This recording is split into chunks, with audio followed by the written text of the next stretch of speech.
people will continue arriving, but we'll make a start. Good morning, everyone. Thanks very much for joining the latest in our BR UK webinar series. Some of you will know BR UK is the Behavioural Research UK Leadership Hub, which is a new consortium funded by the ESRC that aims to serve as a leadership hub within a wider ESRC programme to build national capability for behavioural research. Our exciting topic for today is using behavioural theory to inform quantitative models for policy making. So my name's Jamie Brown and I'm a Professor of Behavioural Science and Health and direct our UCL Tobacco and Alcohol Research Group, and I'm chairing today's session. We're extremely lucky to have three wonderful speakers and good colleagues today. So we have Dr. Hazel Squires, who's a Senior Research Fellow in the School of Medicine and Population Health at the University of Sheffield. She has a background in mathematics and operational research and has undertaken modelling projects for NICE, English Department of Health, the NHS screening programme and the pharmaceutical industry. She's previously developed a framework for helping modellers develop the structure of public health economic models as part of her NIHR doctoral research fellowship, and she's now currently undertaking an NIHR advanced fellowship exploring methods for incorporating behaviour into health economic models. Robin Purshouse is a Professor of Decision Sciences at Department of Automatic Control and Systems Engineering, also at the University of Sheffield. And Robin has a background in control systems engineering and was a principal architect of the widely used Sheffield alcohol policy model. His current research aims are to help improve how we identify and choose between possible solutions to a problem, with a particular process on the focus on the process of policy appraisal. And then finally, we have Robert West, who's Professor Emeritus of Health Psychology here at UCL, like me. And like the others, he has many achievements, but probably of most relevance for today's seminar is one of the co-founders of the Capability, Opportunity, Motivation, Behaviour, or the COMBI model, which I'm sure lots of you know, and also the Behaviour Change Wheel framework, and most recently, the Behaviour Change Intervention Ontology. He's also a current advisor to Public Health Wales and to the English Department of Health on tobacco control. So we're all currently collaborating together with a wider team on developing a new agent-based model of smoking cessation informed by behavioural theory to enable tobacco control policy appraisal, which will be a focus of today's session. So Robin will shortly introduce that project in a bit more detail, but first here is the broad plan. So after Robin's introduction, Hazel will cover decision modelling in the context of smoking initiation and cessation interventions, before Robert will briefly introduce COMBI, which is being used to inform this current model development. At that stage, we'll then pause for about 10 minutes of Q&A. We've left lots of time today, hopefully, for questions. And then there'll be an opportunity for a short comfort break, given it's a 90-minute seminar. And then in the second half, the speakers will first cover the broad methods of the project, then introduce behavioural systems, maps and ontologies, before finishing with an overview of how we're incorporating these systems map into a simulation model. And then that should leave us with 20 minutes at the end for a final general discussion. Now, just quickly before starting, a quick housekeeping. Please do post your questions in the Q&A function as they come to mind. Don't wait for those Q&A sessions to start. And then I believe you'll also be able to upvote questions you'd particularly like to see answered. We will try to get through all of them, but if there are too many for us to cover today, we will come back with some written responses to any outstanding queries. Okay, so without any further ado, I'd like to hand over to Robin Purshouse to start today's session. I think I need to stop sharing.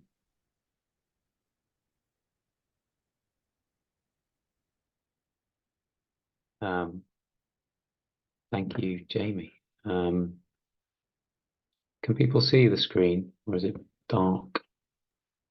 Dark for me, actually. What's happened here?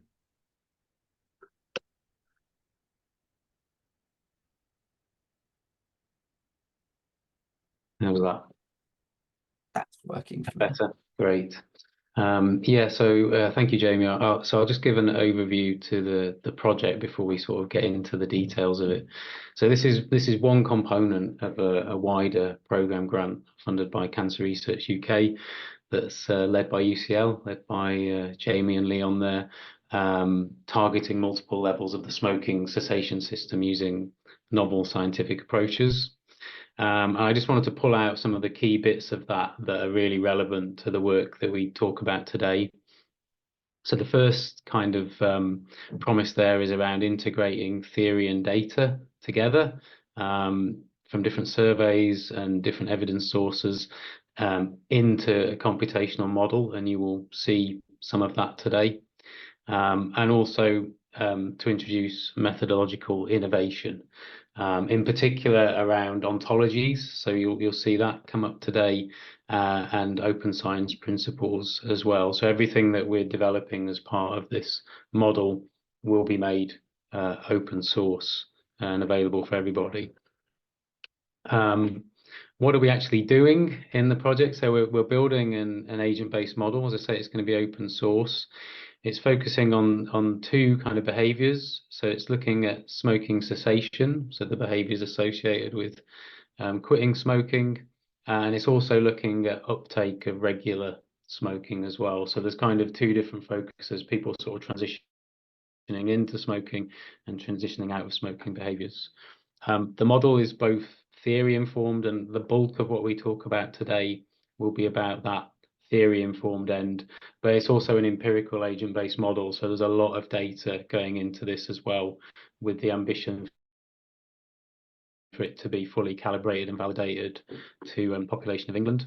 And the purpose of the model is for policy appraisal for both smoking policies and vaping policies, and it aims to push that through to be kind of a fully health economic appraisal model, so that it's got health outcomes in there, and it's also got health economic outcomes in terms of costs and cost savings.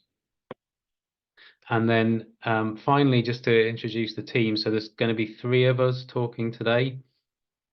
So Hazel, who's a colleague of mine here at Sheffield, and then me from Sheffield, and then Robert's gonna talk from UCL. But you can see that it's a wider team, and I think it's bringing a lot of disciplines together. And I think fundamentally the whole package is interdisciplinary in terms of how it's bringing different things like social psychology, systems engineering together into this one sort of process and product of the agent-based model that we're building. So that was just a kind of very brief overview before we kind of do some deeper dives into some of these different aspects. And I'll hand over, I think, now to Hazel to take us into the first of those. Stop sharing, Hazel. Thank you.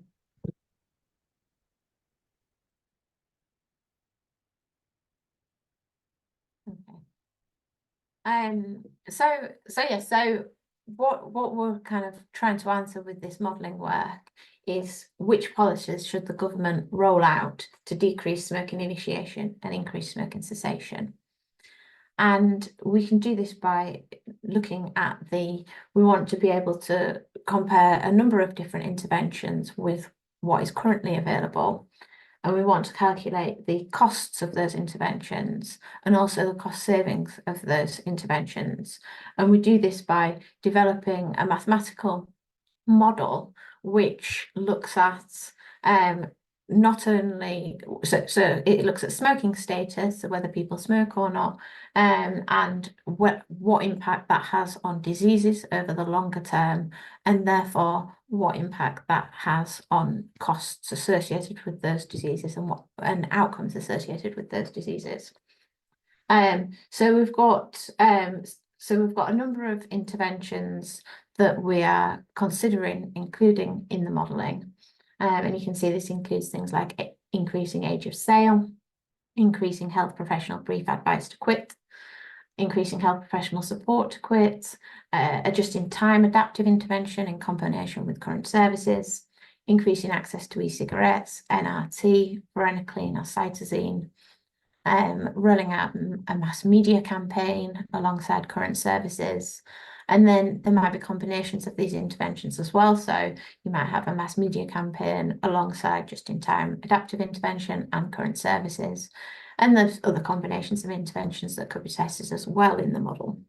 So we need to kind of choose some of these interventions to compare at first.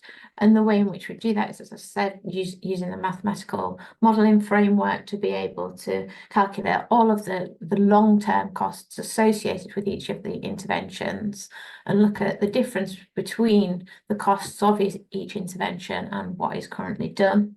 And then we can divide that by the difference in the outcomes associated with each of the interventions to give us an incremental effectiveness and cost effectiveness, so that we can see how cost effective each of these are. And so that's kind of the basic overview of kind of decision analysis. And so in existing health economic models, there are often a set of mutually exclusive health states that the population is split into. So we have never smokers, current smokers, and ex-smokers. And then there's always a state of death that people can go into. And there's a probability of moving between these states. So each of the arrows denotes a transition. So there's a probability of moving from never smokers to current smokers, from current smokers to ex-smokers, and then relapsing from being an ex-smoker to being a current smoker. And then there's a probability of dying from each of these states as well. So these states are linked to smoking-related diseases according to smoking status. And then there's costs of treatment applied to each of these diseases and outcomes associated with each of these. We can also include things like consumer spending on tobacco products and revenues going to retailers and UK government through tobacco taxes and VAT within the models. But importantly, within existing health economic models, what we often do is just have a probability of transitioning between these states, so from never smoker to current smoker, based on some data. But this probability isn't explained, so we tend to not incorporate behavioural theory so into models, so we don't try and explain why people move from never smokers to current smokers. So why is it beneficial to incorporate behavioural theory into health economic models? So this is just a kind of illustrative example using BMI here, whereby the green at the left-hand side denotes the study period. So we have a study which is run for a year. So you can see that the x-axis is time in years. And so it's a study that's run for a year. And at the beginning, on average, everybody has a BMI of about 30. And then there is a follow-up at a year, and the average BMI has increased a little bit, and the blue line denotes the intervention, and this has decreased BMI on average in the study. But we don't have any information beyond the 1 year period. And in the modelling, what we want to do to be able to compare the intervention with usual care is to be able to compare all costs and outcomes over the long term between the two. So we can extrapolate that. And when we're modelling clinical interventions, that's usually kind of reasonably straightforward. But in these more complex systems, these public health interventions operate within, it becomes more difficult because it's harder to predict what happens in the future. And indeed, there's often not like studies with long follow-up either. So in this hypothetical example, we've got a year's follow-up. And then what we can do with the model is say, well, let's assume that the BMI continues to increase in the usual care group at the same rate. And then we could make a number of different assumptions for the intervention. So the blue dashed lines denote possible assumptions that could be made. So one is that we could assume that the BMI returns to what it would have been in the usual care group after a year. And so that's probably quite a conservative assumption. We could also assume that it continues at the same rate as the usual care over time, or that the BMI that's the average BMI that is obtained after a year continues for the next 5 years, and then it returns to what it would have been in the usual care group. And as you can see, depending on what assumptions are made here, the difference between the orange dashed line and the blue dashed lines is quite different depending on those assumptions. So if we were to take the first assumption, where we had everything returning to what it would have been after a year, the difference between the lines is small, and whereas it would be much bigger if we used one of the others. And often these alternative predictions are based on limited or no evidence or theory. Yet the policy decisions are often based on the difference in outcomes between the usual care and the intervention groups. That's what we want to be able to make more informed predictions. And one way that we can do this is by understanding the mechanisms of action of the interventions, and being able to then make more informed predictions rather than just making assumptions and testing different assumptions and seeing what impact that has on the results. So I'll hand over to Robert now to talk through the COM-B model of behaviour, which is what we are using within this project. Yeah, right. So I'm sure all of you, or almost all of you, have come across the COM-B model, so I won't go into it in detail, but just to point out that what the model does at the core version of the model is to allow you to predict or understand a particular behavior in a particular individual at a particular moment in time. And what it says is, at that moment, a behavior will occur when a person has the physical or psychological capability to do it, when the opportunity is there at that time to do it, and when they're more motivated to do that behavior than any other. And it also points out that there are causal connections between capability and motivation and opportunity and motivation, such that, for example, psychological capability in the form of understanding why it's important to do something will influence motivation, which will then influence behavior. So that's the sort of core version of the model. Now, for this kind of modeling, we're going quite a few levels of abstraction up. And so we're not talking about, although we're talking about agents as individuals, we're talking about them over a period of, in this case, a month, which is the sort of tick length for the model. And in addition to that, we don't have direct information on the precise processes that are involved in capability, opportunity, and motivation. So what we do is to see what that translates into in terms of more abstracted variables that can tell us something about these core things. So Hazel, if you want to go to the next slide.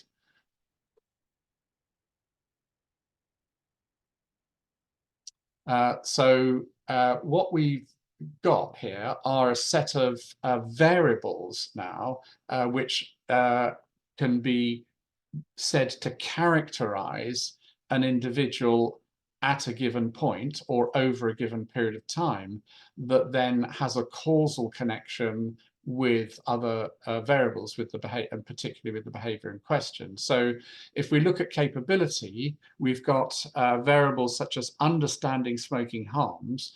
Now, a plus here is all the pluses are in the direction of not smoking, of stopping smoking if you're a smoker, or not taking up smoking if you're a non-smoker, and all them, because that's a plus, that's a good thing, and all the minuses are in the opposite direction. So the assumption is that the more you understand about smoking harms, and we have a variable relating to that, then the more likely you are, if you're a smoker, to stop, and the less likely you are to start if you're a non-smoker. Similarly, understanding the lack of smoking benefits. So, for example, if someone thinks falsely, as it turns out, that smoking helps with stress, then that wouldn't help. But if you really understand that it doesn't, then that would be something that might drive quit attempts, for example. And then other ones that we've got in the mix are things like understanding the best ways of quitting. Strength of craving would go against. Now, craving is, strictly speaking, a motivational construct, but we're treating it here as a sort of capability construct in the sense of it's something that emerges. It's not something that you have direct control over, in an agency over, and therefore it's more convenient to think of it as a capability issue. If you find that you've got such strong cravings you can't really control yourself, then psychologically we tend to think of that as a capability issue. And ditto with ability to resist cravings and ability to resist peer pressure to smoke. So those are all potential capability factors that we've got that we can somehow represent in our model, or aim to represent. With motivation, we've got anticipated reward from smoking that might be actually a belief around reward, or the smoking is going to confer some benefits, but it can also be, as part of the automatic motivational system, the impulses, the automatic impulses to smoke. There's the actual reward, so anticipate is one thing, then actually getting a reward from smoking would be another. We've got things like concerns about smoking harms, which would derive from understanding of smoking harms, the capability issue. We've got expected benefit from attempting to stop smoking and anticipated reward from not smoking. So those would be important motivational factors. And then on the opportunity side, we've got exposure to smoking cues, exposure to smoking pressures other than cues, things like stressful life circumstances and housing difficulties and so on that might exist as a pressure to smoke. We've got exposure to smoking norms, non-smoking cues, and non-smoking norms. We've got things like the cost of smoking, obviously, which is an external factor, access to cigarettes, and access to alternatives to smoking, such as, for example, e-cigarettes. Back to you, Hazel.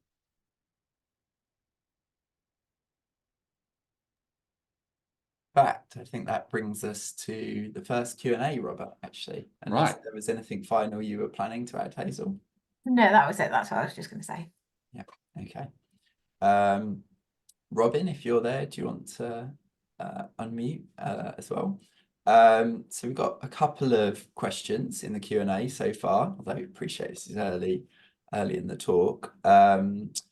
First is from Sharon Cox, who asks, what is the quality standard of evidence needed to contribute to these types of models, and how is this assessed? Robin or Hazel, do you want to? I can have a first go at that, but yeah, please, Hazel, come in as needed. So, I mean, these computational models tend to integrate evidence across a variety of sources, and that it can come from various levels in the sort of hierarchy of quality standards. So we might try to take something from a meta-analysis, as an effect size, but we might go, if we're struggling to find evidence, then in the end we might even be looking at things like elicitation of expert opinion, and it can be from kind of anywhere across that scale. It's the integration is normally the key. The other thing to sort of say about that is that often in a policy context, there's a desire for these models to be as specific as possible to the implementation context. So if it's a model for England, looking at policy in England, then there's often a desire for that to be representative of the population of England, and for the evidence that's supporting some of the effect sizes in the model to be derived from perhaps even a new analysis of some secondary data sets that are based around a representative English population. So it can vary. It can be quite magpie-like in terms of the evidence. What then happens to that evidence is that we treat it normally within Bayesian calibration framework. So that evidence contributes to a prior belief about various inputs or parameters in the model.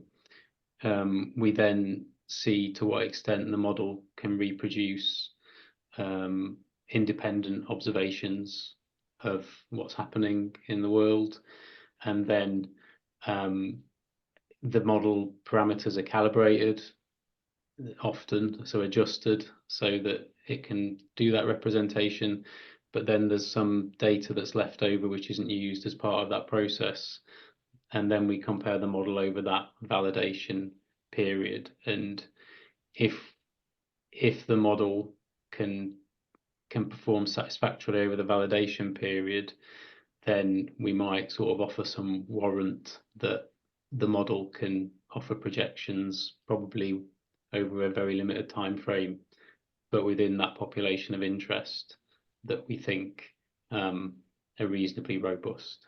So I'm not, I'll let Hazel sort of chip in. I think this isn't a, this is it's a big topic area, and that's, those are my views. I'm not sure there's necessarily a consensus on use of evidence within models, but I'll let others kind of pick it up. Hazel, sorry. I was just going to say, I think that covers it pretty well. I think the only other thing that you kind of touched on, but is to say, is that where there is more uncertainty, where the evidence perhaps isn't so good, then we would incorporate that uncertainty into the model inputs, which would then propagate through to the outputs, so that the answers would be shown to be more uncertain. So that's the only thing I had to add to that, I think.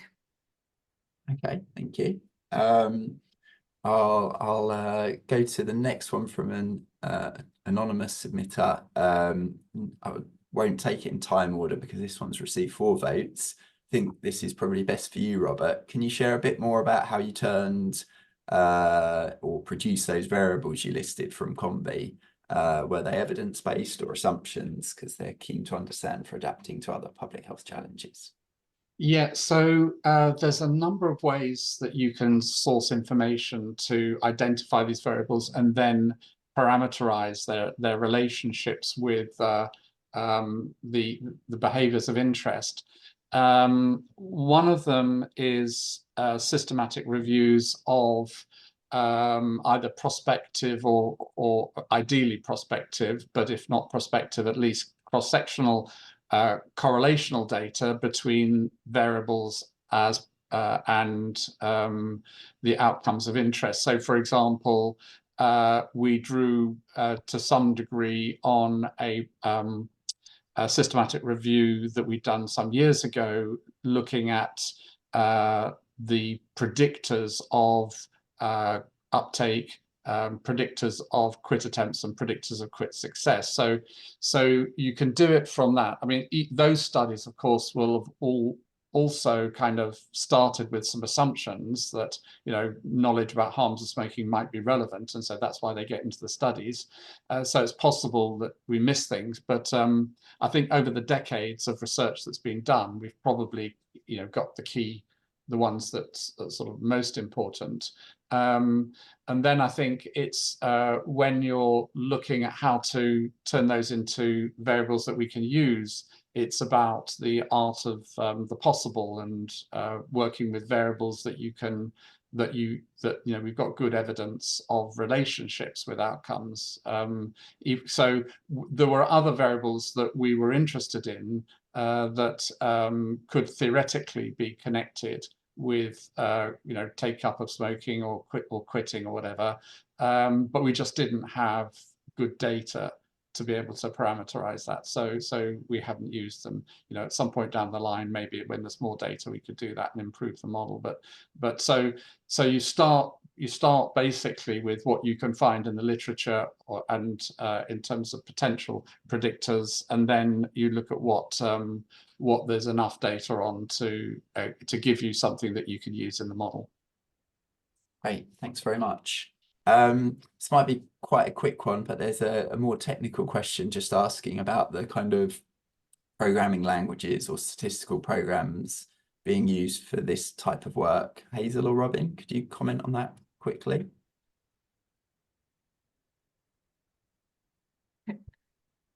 Going to Robin.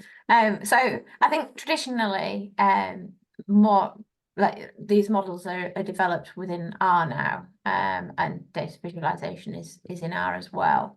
But in this particular project, that's not the case. So I'll hand over to Robin to talk about that. Well, so yeah, the agent-based model is in Python in this case. It makes use of an existing maintained library of sort of software that you can build agent-based models out of, called Repast for Pi. But the visualization actually, yes, is mainly done in R. Yeah. Great, thank you.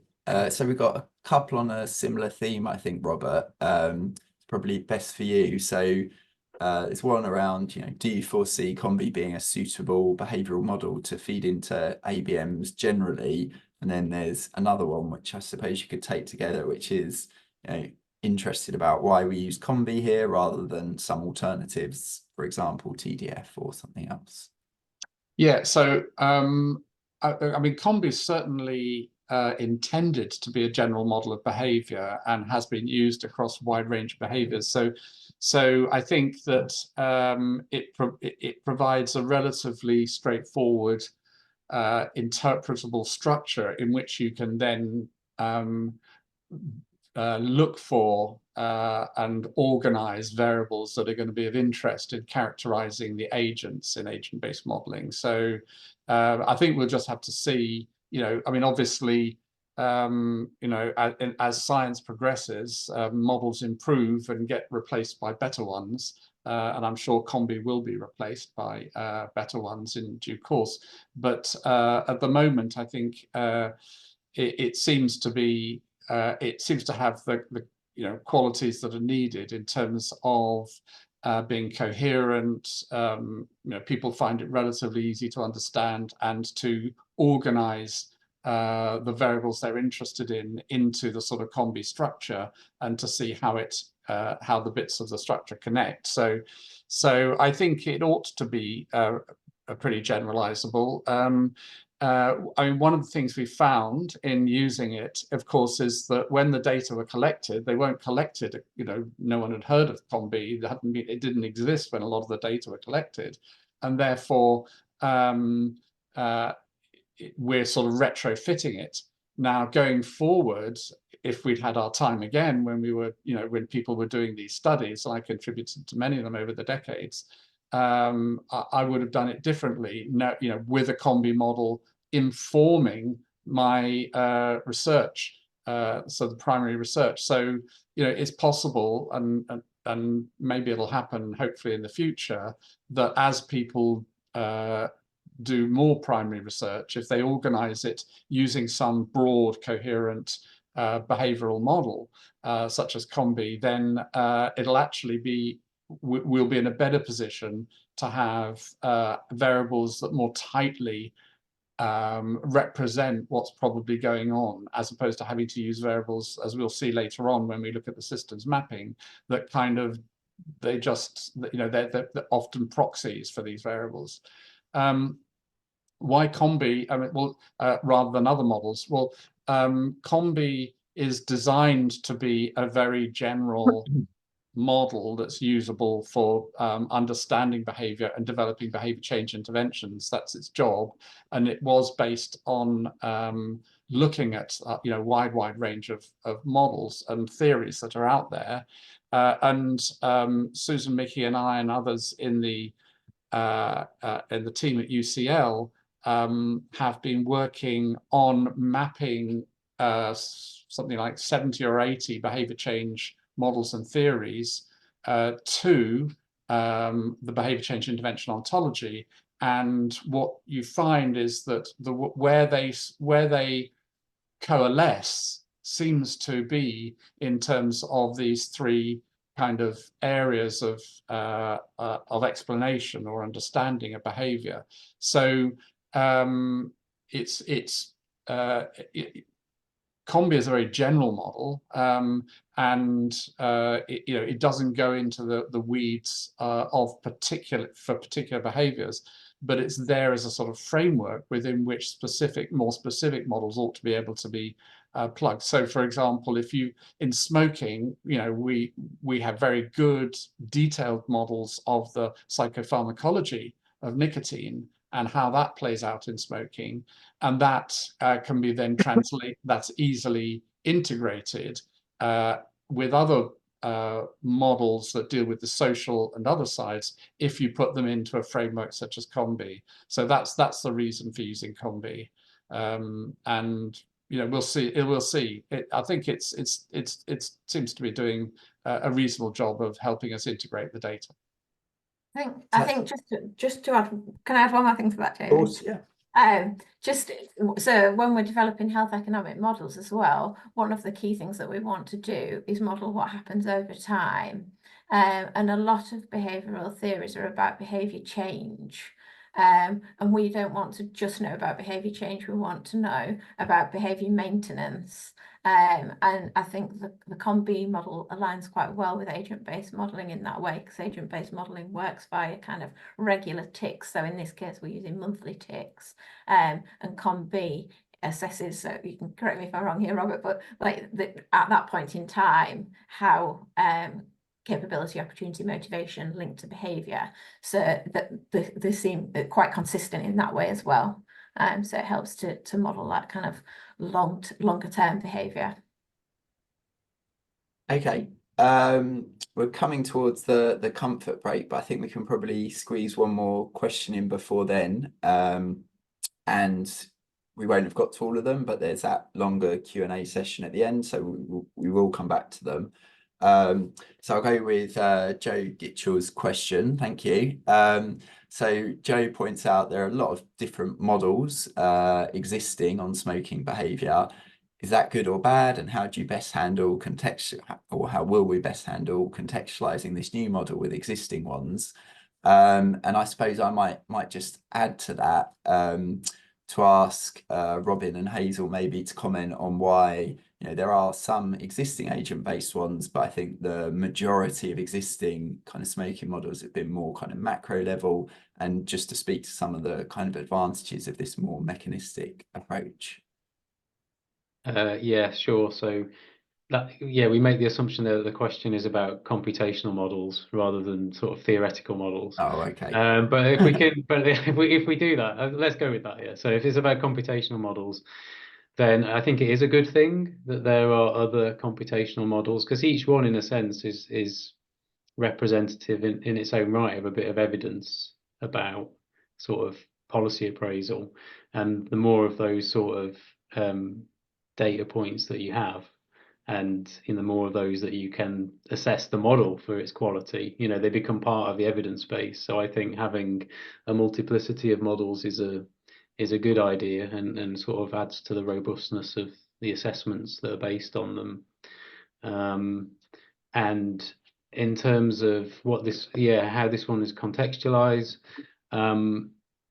almost all of the existing ones are what we would call microsimulations. So they kind of handle transitions between smoking states where those transitions are based on empirical data.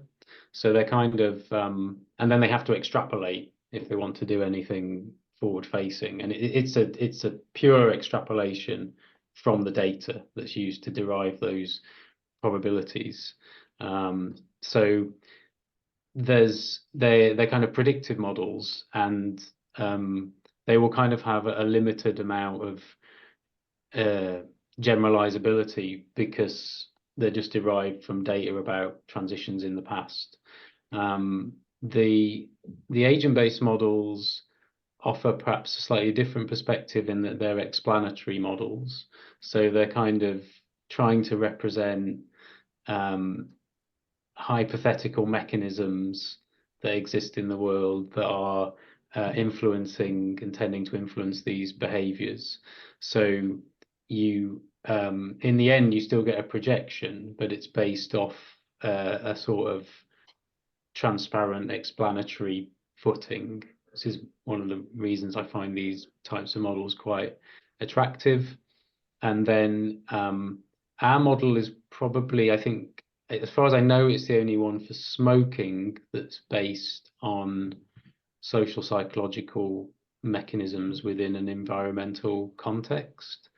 The other one, the Tobacco Town one, where agents walk around an environment and they're exposed to different signals around tobacco, it's much more of an environmental model. So it's kind of, the context for it is slightly different to what we're dealing with here. So I think we've kind of got a particular niche that no one has explored within the smoking or vaping sort of setting yet with this type of model.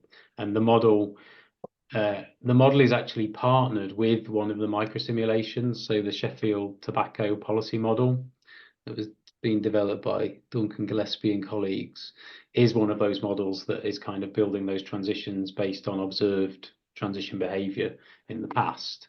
And we're actually going to try to calibrate this agent-based model to explain those transitions.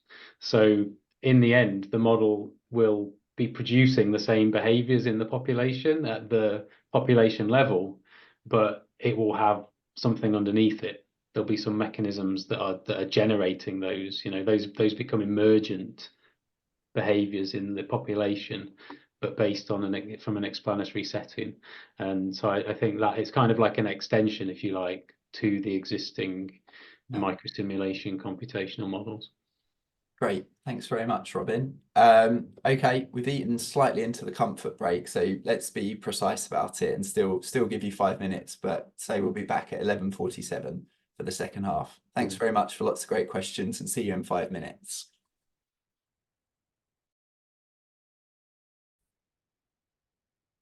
Hazel and Robin, are you back from your... Yeah, so Hazel's going to kick off this second part, I think. Is that right? Yeah, that's right. Great, thank you. Right, sharing the next slide then. Yeah, so we wanted to talk now. We've kind of done the background of the project work. We wanted to talk about the methods of the research project for incorporating the influences on behaviour into these models. So first and foremost, this has been a very collaborative project, as we've already kind of talked about a little bit, between health psychologists, decision-analytic modelers and systems engineers. And actually, if it hadn't have been such a collaborative project, we wouldn't have been able to achieve what we have done. We've had fortnightly meetings where we've discussed issues that have come up and discussed how to incorporate the behavioural theory into the models. And we've also had a couple of full-day workshops in person to kind of go through all of the work together. And this has been really important for the project. We've developed some behavioural systems maps, and I'll talk through those in detail shortly along with Robert. And we've also started reviewing the literature to understand a bit more about the mechanisms of action of the interventions and how they work and how they impact the variables that we've included. And we've also applied the behaviour change ontology, and Robert will talk a bit more about that later. Then, so this is all the kind of bit in purple text is all about kind of what's happening before we implement the model into the agent-based model, so the quantitative model. And then Robin will talk through kind of the agent-based modelling, so how all of the behavioural systems maps, etc., will feed into the agent-based modelling, and also the social network data collection and analysis that we've done. Some of the people on this project have also been developing a toolbox of methods for incorporating the influences on behaviour within public health economic models, and that includes these methods as well as some others. And there's a paper on that that's currently under peer review, which will hopefully be published soon, which specifies what these methods are, how they can help to incorporate the influences on behaviour into health economic models, and points to kind of key sources for doing that, as well as kind of a brief summary of how that can be done. And alongside that, hopefully there'll be a website which makes it user-friendly. So we, as I said, we developed these systems maps collaboratively. So we have 3 behaviours which we've tried to explain via the COM-B framework. So the behaviours are on the right-hand side in the blue ovals. So this is the first map, which is about quit attempt. So that's the first behaviour. We have 2 others, so I'll just show you them briefly. So we have tobacco smoking quit maintenance. So this is about whether the person is still a non-smoker after we're using a period of a month. So have they maintained the quit for a month? If they maintain the quit for 12 months, then they're considered to be an ex-smoker. And then they have a chance of relapse. And then the other behaviour that we've tried to link to COM-B is the regular tobacco smoking uptake. So there are other behaviours in the model. As I said, there's relapse and there's experimentation, which is included in the regular smoking uptake to explain regular smoking uptake. We didn't COM-B those behaviours, partly because there wasn't sufficient evidence, and partly because it probably wouldn't impact the model results so much. There is also e-cigarette use in the model, and we could in the future try and use COM-B to explain e-cigarette use, but we haven't done that here. So just to go back to the smoking quit attempt systems map, I'll just talk through that a little bit. So we've used composite opportunity, motivation, and capability to link to smoking quit attempt. And so it's difficult to measure opportunity, motivation, and capability. So we've used these composite measures, which are then derived from a set of other variables, which we've called level 2 variables. So if I can just zoom into opportunity, for example, we have, so linking to composite opportunity are living in social housing, the level of interaction with smokers in the social network, level of exposure of smoking cessation prompts and triggers, and prevalence of smoking in geographic locality. So we have evidence on all of these level 2 variables, which then will provide a composite opportunity variable. Now in this quit attempt map, everything works ultimately through motivation. So we've used the COM-B model such that opportunity links to motivation and capability links to motivation, which then impacts the quit attempt. So what that's saying is that in order to have a quit attempt, you have to have motivation to do so. So for each of motivation and capability, we also have a set of level 2 variables which link to those. Robert, did you want to say anything more about the level 2 variables?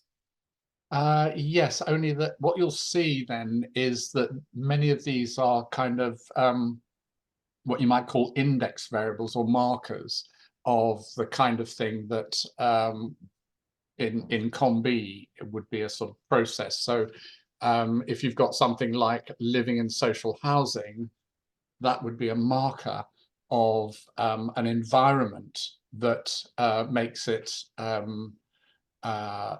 more or less, as it turns out, the evidence is more likely to make an attempt to stop smoking. That's why the arrow there is blue. You would see with one of the other maps that there'll be a red arrow there because it's actually, it links to a reduced ability to stop once you've made a quit attempt. So that's sort of evidence informed. Other markers are things like age, where we've put that. I mean, the truth is we don't know how that works. You know, we know there's a relationship between age and motivation to try to quit smoking, with younger people being more motivated, but we don't, you know, age is clearly a marker of something, but we don't know what it is. So, but it goes in there as a kind of marker type variable. And that's one of the interesting things about applying behavior, whatever the model would, the process model would be. In reality, when you're dealing at this level of abstraction, turning it into variables that aim to characterize people over a period of time, where of course things may change and where there's all sorts of complex interactions going on, you've really got to make you've got to simplify it enormously.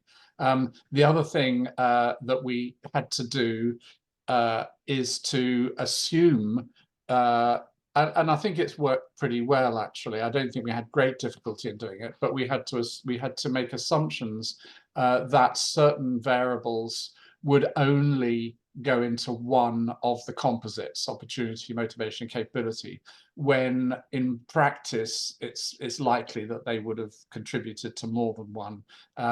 But in terms of the modeling, that would have massively complicated it and made it really difficult to construct a sort of plausible model or usable model.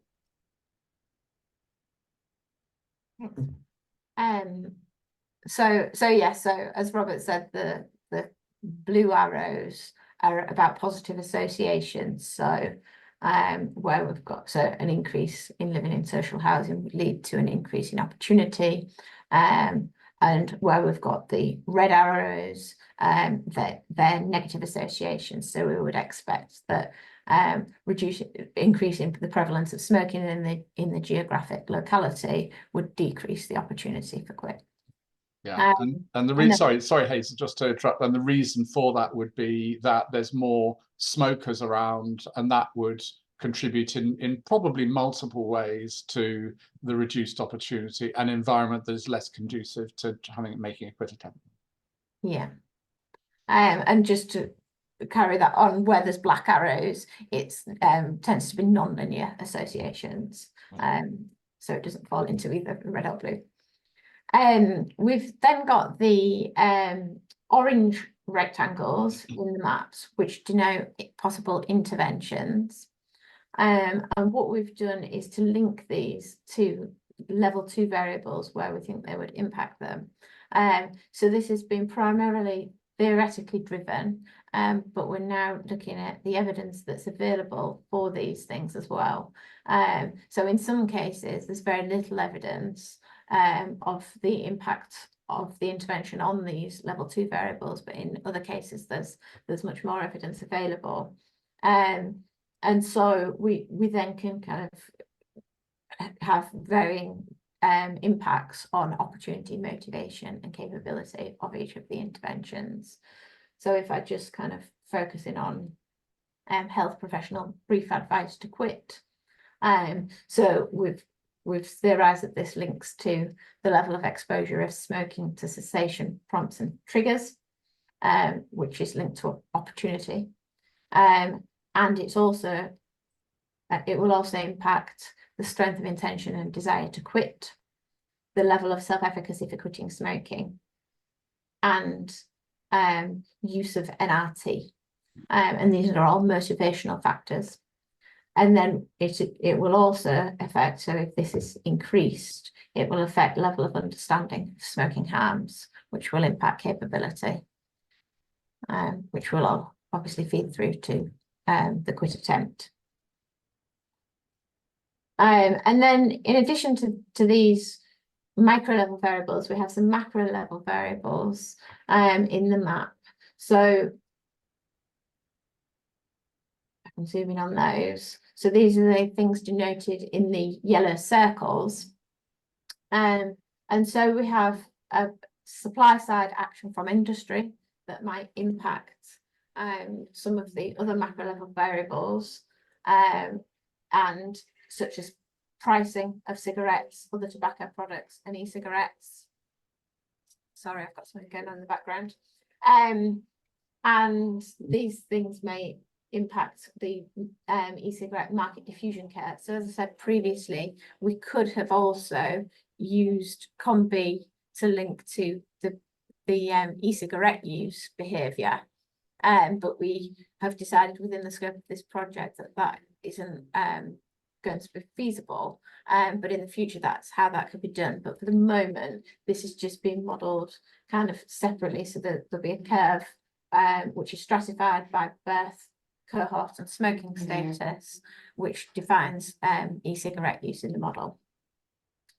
There is then the social network, which will be in the model, which specifies whether people are smokers or e-cigarette users, and this will affect the level of interaction with smokers in the social network. So which will affect composite opportunity, which will affect the quit attempts, and then there are dynamic feedback loops within the map. So from quit attempts, so if somebody quits, that'll be one less person in the social network that is smoking. So that will affect the social network, which will affect the level of interaction with smokers in the social network. So this creates dynamic behaviour in the model. There are other feedback loops. So for example, when people quit, it updates the number of recent quit attempts, which will then affect composite motivation, which will affect quit attempts. So this again leads to dynamic behaviour. So is there anything else you want to say about this map, Robert, before I move on to the next one? No. I think we're also a bit short of time, so. Right, the others are a bit quicker because it's kind of a lot of the same. So then we've got our quit maintenance behavioural systems map. So very much the same idea. So except that in this case, it's not all through motivation. So we have composite opportunity, capability, and motivation, which all link to quit maintenance. And we have a set of level 2 variables that link to each of these things. We also have a number of interventions that we've identified, and we've hypothesized how they link to each of the level 2 variables. And again, we're looking at the evidence for this, these links. And then we have very similar macro level variables. So I don't think, given that we're short of time, I think I don't know if you want to say a couple of things about that, Robert. Only very briefly, what you'll notice is that quit attempts is primarily motivation driven and quit success is primarily capability driven. Yeah. And again, there are feedback loops in this map. So we have, so if somebody maintains a quit, it could affect their non-smoker self-identity, which will affect their motivation, which will affect a quit maintenance. So as people maintain the behaviour longer, they're more likely to maintain it, essentially. And then we've got a very similar smoking uptake behavioural systems map. And again, composite opportunity, capability, and motivation all lead into regular tobacco smoking uptake. Very importantly, in here we've got experimentation. So as I said previously, we did consider kind of looking at that in more detail as a separate behaviour. But we decided to just link that to, so the impact of experimentation is upon motivation. So if you increase experimentation, it increases motivation, which increases your chance of regular tobacco smoking uptake. And so we've again identified some interventions that could be modelled in the orange. So these are things like an anti-smoking media campaign, an intervention affecting the supply side by the government, an increase of age of sale, and macro level supply side shocks from industry. And they might impact both the macro level variables and the level 2 variables. Is there anything else you want to say about that, Matt, Robert? No, just to recognise that what we're talking about here is the state the person's in is regular smoking, and therefore the experimentation. That's why the experimentation comes in as kind of like an input variable here. Yeah. And so these have been developed very iteratively. We've had lots of chats about this. It hasn't been a straightforward process to kind of develop these. But I think it's kind of made us think quite a lot about how the level 2 variables link with the opportunity, capability, and motivation, and how this links to the behaviours that we're trying to model. And so I think the kind of process of developing these maps has been quite useful in thinking those things through. Robert, I'll hand over to you to talk a bit about ontology and how that fits in. Yeah, just very briefly, because this is a whole big subject in itself. So, you know, as you'll be aware, pretty well all of you, I guess, that we've been developing the Behaviour Change Intervention Ontology, or BCIO, which you can just access through bciontology.org, and the Addiction Ontology, which is addictovocab.org. And the idea there is to provide a set of IDs, unique IDs for all the variables that we're interested in, that are organized in a way that is coherent, and so all the variables are really clearly specified and so on. We're retrofitting because, you know, when a lot of this, the data was collected, most of the data, all the data were collected, the ontology didn't exist. And that's been quite challenging, but hopefully going forward, now that we've got these ontologies, people will be able to map whatever variables that they're interested in to ontology IDs, so that we can get all the benefits that you get from ontologizing study data.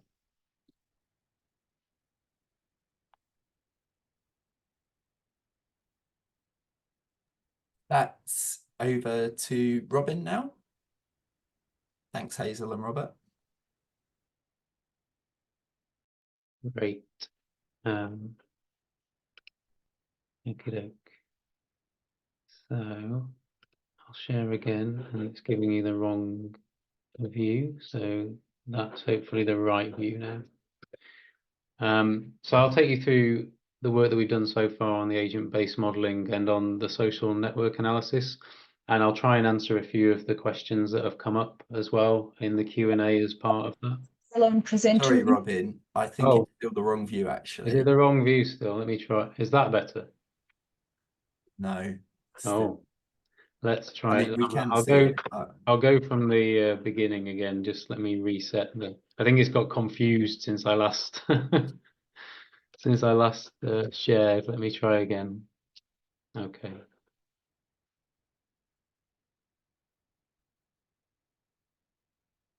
Okay. How's that? Perfect, thank you. Right, yeah, it's got back to normal now. So yeah, I'll take you through some of the agent-based modelling and the social network analysis, and hopefully answer some of those questions that have cropped up as I do so.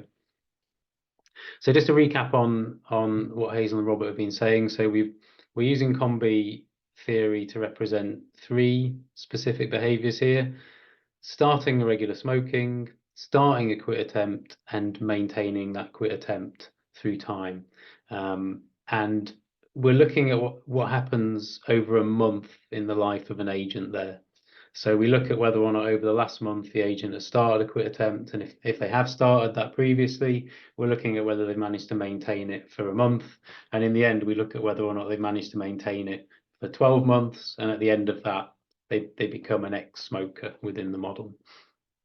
And those behaviours, because they're working at that monthly abstraction, as Robert's already said, we represent capability, opportunity, and motivation using latent variables for those, actually latent composites. And those latent composites have been informed by a bespoke latent composite analysis using smoking toolkit study data. So we're in a fortunate position where we've actually got data available to allow us to estimate how all of the level 2 variables that you saw in the systems map actually come together to inform these composite concepts. And in reality, those latent composite models are binary logistic regressions.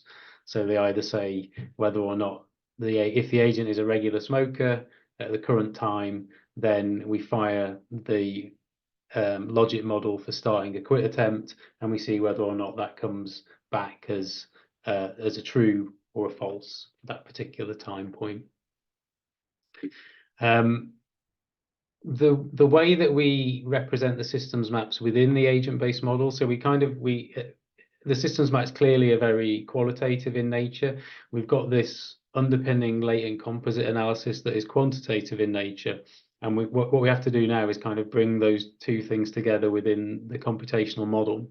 So we use a particular architecture for doing this that we've previously used in other agent-based models that we've built of health behaviours.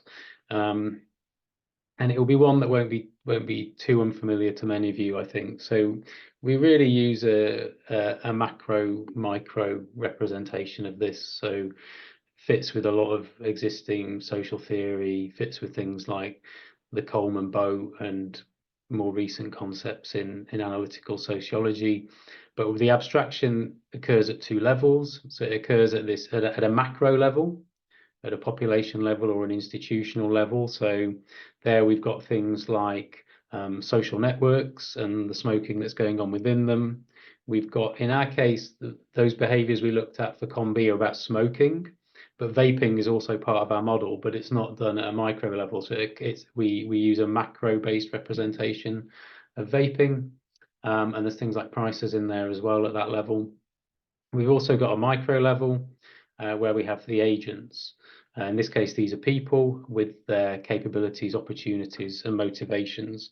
And all of those variables are initialized at baseline from data, from smoking toolkit study data that's been synthesized with other sources.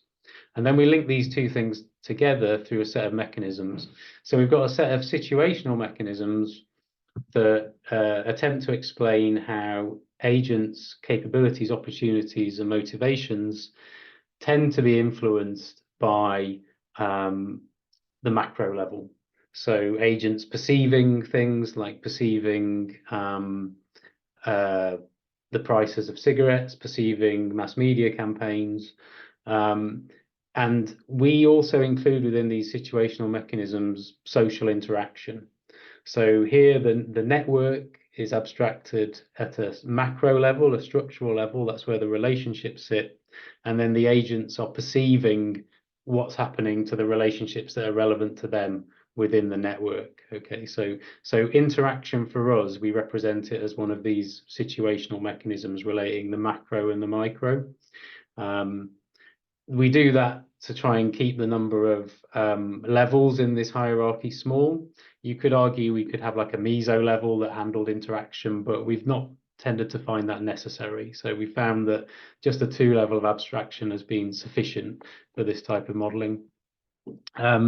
Once agents' capabilities, opportunities, and motivations have been updated at any particular point in time, we then got action mechanisms that do two things. So one, they explain how those capabilities, opportunities, and motivations tend to influence smoking behaviours, those 3 behaviours that we looked at previously.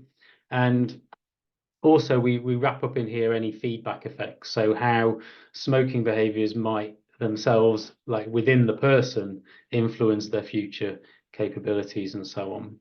And then finally, we have the transformation mechanisms. And this is where we perform a complex aggregation of what's going on across all of the different people who are in the model and look at how that affects what's happening at the macro level. And the one that's kind of the most straightforward to explain there is the smoking that's going on in the personal network. So agents' behaviours is changing their smoking state, and then within the network, the prevalence of smoking is being modified through that sort of feedback effect. So that's the kind of transformational mechanism that we're talking about there. So this is a conceptual model, but it's not just a conceptual model, it's also a software architecture for building agent-based models. So you can see it as kind of a template for how to build these things. I'm just going to poke briefly under the hood, and I've mainly done this just to indicate where the behaviour change intervention ontology arises within the model, to show that it's linked all the way through. So at the highest level, for any agent-based model that we've been building here at Sheffield, we have these three sort of fundamental building blocks. We've got what are called the micro agents, which are the agents themselves. And those agents have two fundamental things that happen. One is something called do situation, which is where the situational mechanisms are applied. And another is called do action, which is where the behaviours are applied. And every agent is endowed with these two things. Okay, so they have at least one situational mechanism and one action mechanism. If I take you next to the far right here, you've got the theory block there, and the theory block is where we attach a theory to the agent. So in the general case, the agent might be informed by various types of theory. You know, it could be dual process theory, it could be theory of planned behavior, it could be anything you like. Here, the theory is going to be COM-B theory. Now, again, in the general architecture, we don't just limit ourselves to using one theory.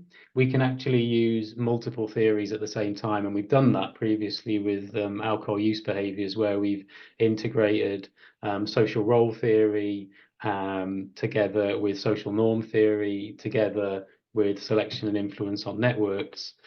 And in that case, where you're using more than one theory, you have to kind of say, okay, well, how do these things come together? When do I ignore some theories? How do I weave them together? How do I integrate them? To allow that, in the general case, we have something called a theory mediator, which takes the mechanisms, those situational mechanisms and action mechanisms at the theory level, and actually says how we use those to actually inform what the agent does. Okay, so it's kind of like a bridge between the base theories on the one hand and what the agent actually does in practice on the other. So this is in all of our models. For this particular smoking model, we have this thing here. So the microagents are people. The theory is COM-B theory. And the smoking theory mediator is very, very simple, because we've only got COM-B theory. So all the mediator needs to do is decide which of the COM-B theories to use. And we have a separate COM-B theory for each of the three systems maps. But it's mutually exclusive when we use them. So if the agent is a smoker, then the only one that we're going to use is the start the quit attempt.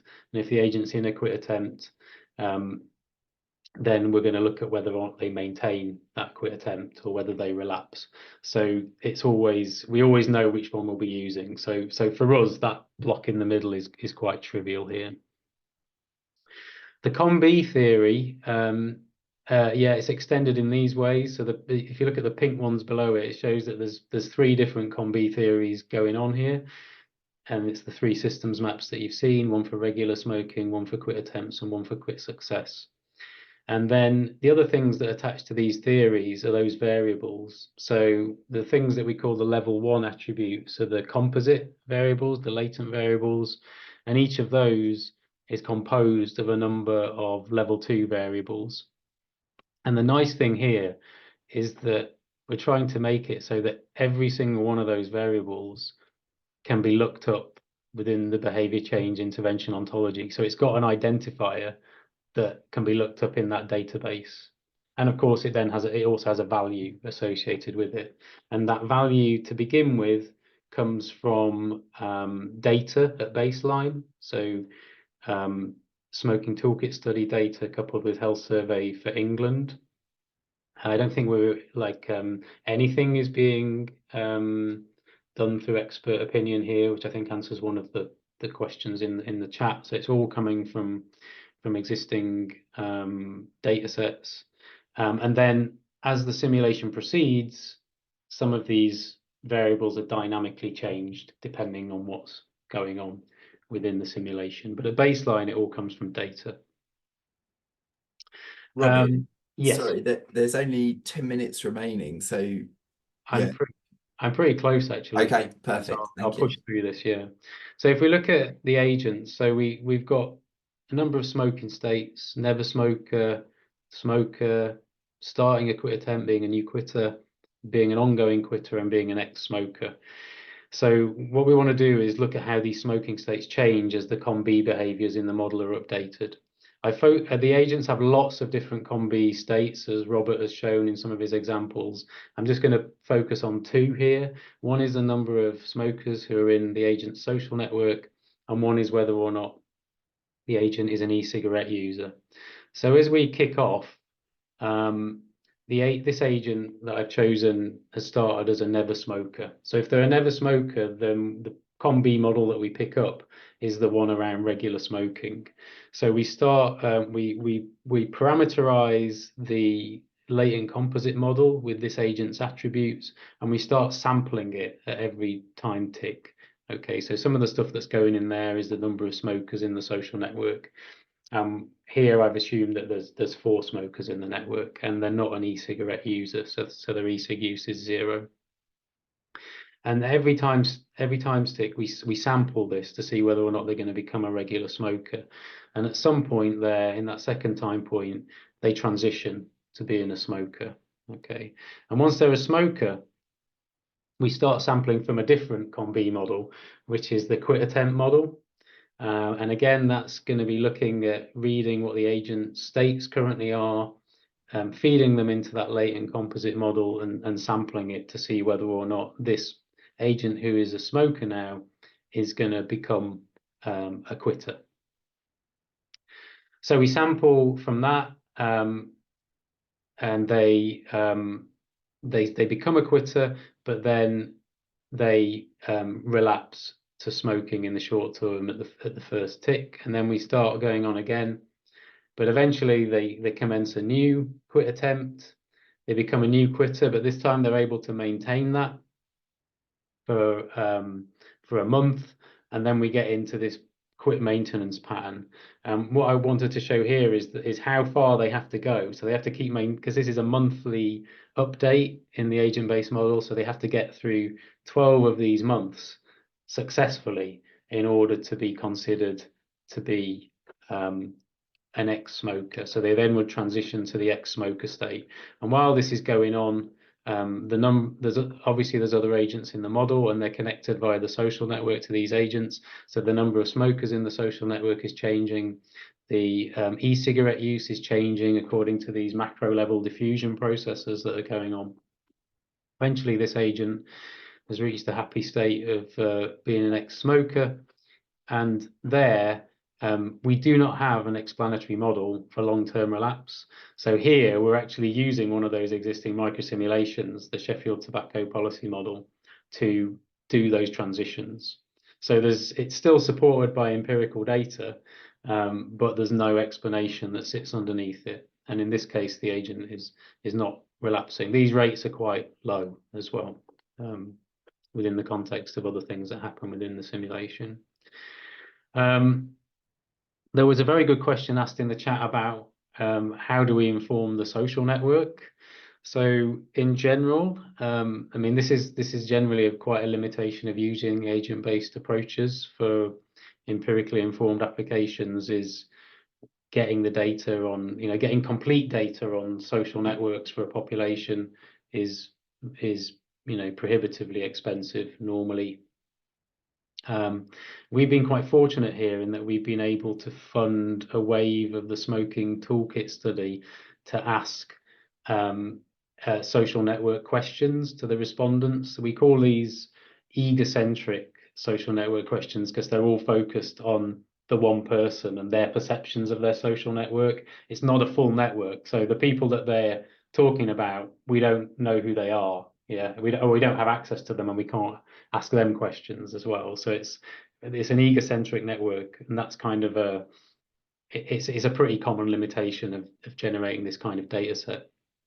The way that we've gone about asking it is we've said, how many people do you discuss matters that are important to you? So it's a very much a close contact social network. Again, this is pretty common within the social network literature. And then we try to understand something about each of them. So some of their basic characteristics in terms of their age group, their gender, their smoking status, their vaping status, what the relationship is, and how much they support or not the agents, or the person, the respondent's smoking behaviours.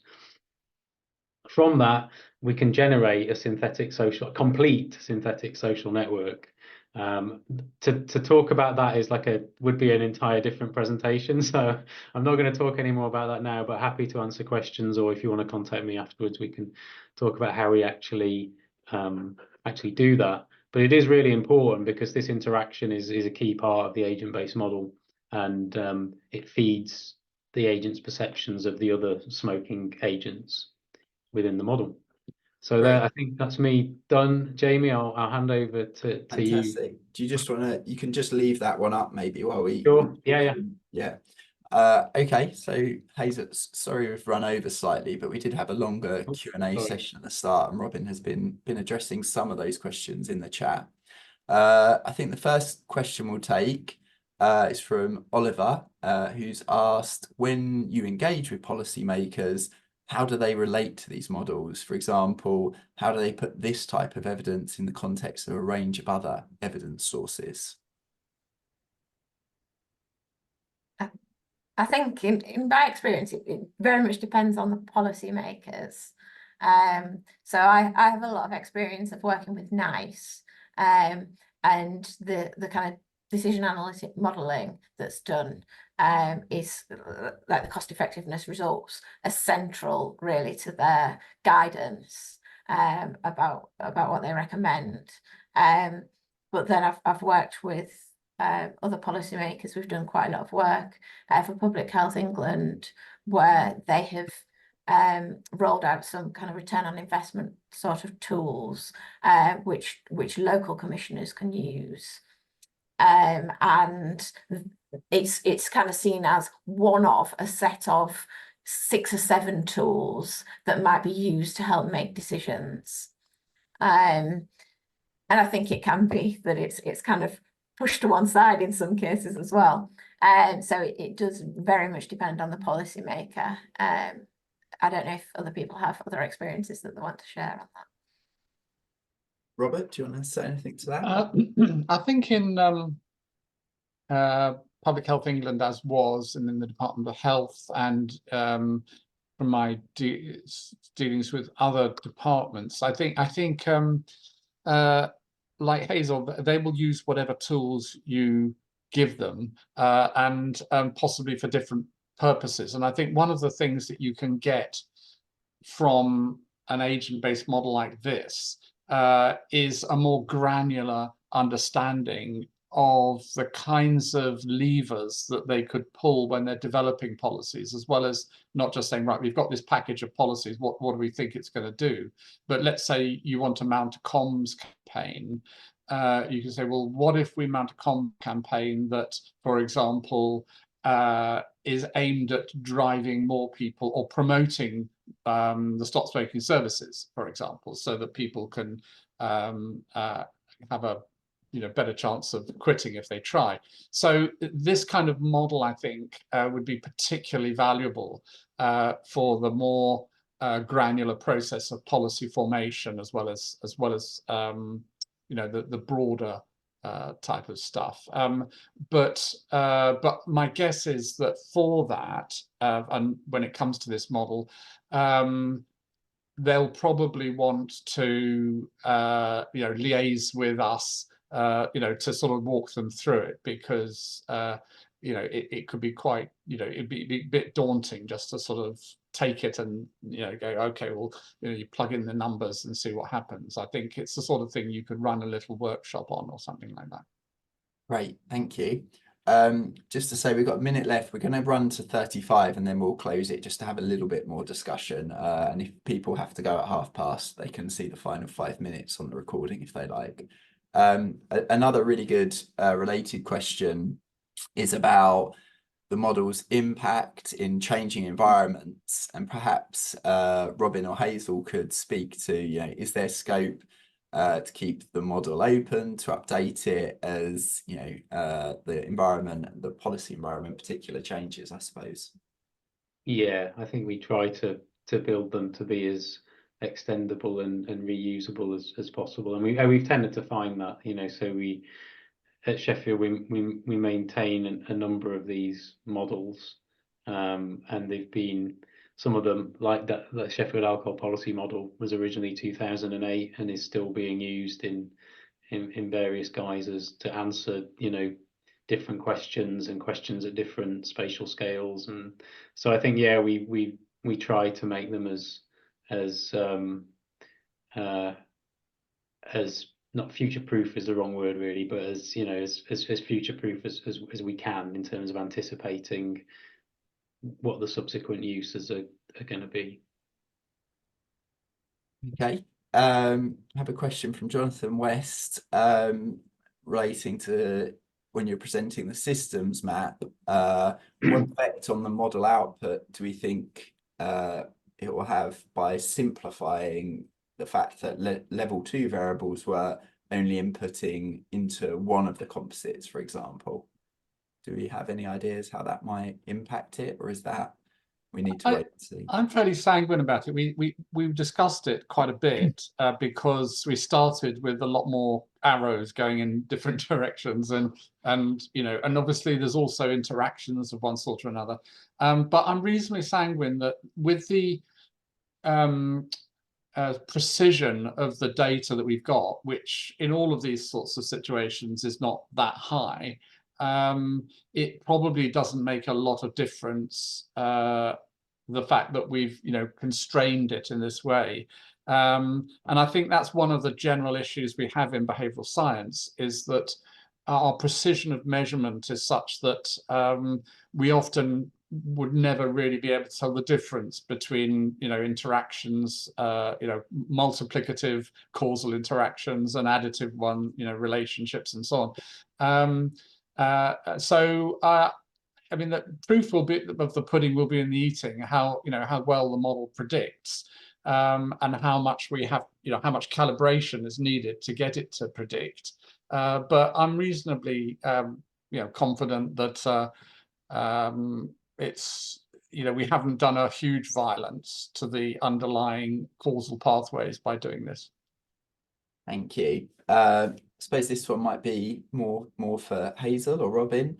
In cases where evidence is not available, so, you know, in parts of the model where we have to make assumptions, relying more on theory, how impactful do we think such models can still be in terms of influencing policy? Do you want to answer that one, Hazel? Or do you want me to? I think, as we discussed earlier, I think there's quite a lot of different evidence sources that go into models. So it doesn't tend to be as simple as that there's kind of no evidence available, or there is. It's, you know, within any model there'll be varying levels. And I think as long as it's you're clear in the reporting of that, and, you know, incorporate the uncertainty around what's in the model, then I think it actually it doesn't necessarily like the policymakers have to make a decision, and if they don't make a decision because they don't have they have to make a decision whether they've got a model or not. So I think any kind of synthesis of that evidence and presenting it in a way that is helpful to help inform that decision is useful. Great, thank you. We'll just finish with a final one that's just come in, because I think it's a nice one to finish on. Someone says they do a lot of cross-sectional research, trying to build the evidence base for particular policy interventions. They'd love their research to feed into these types of processes. How can they conduct their research in a way that would be most useful, able to be used in this sort of modelling and processes in the future?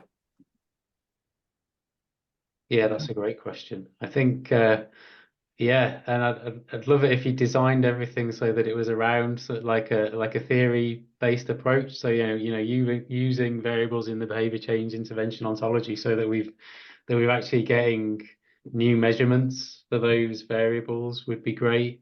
I think it doesn't matter so much that it's just cross-sectional, because we can still use that to initialize, you know, a model, or at least have one time point.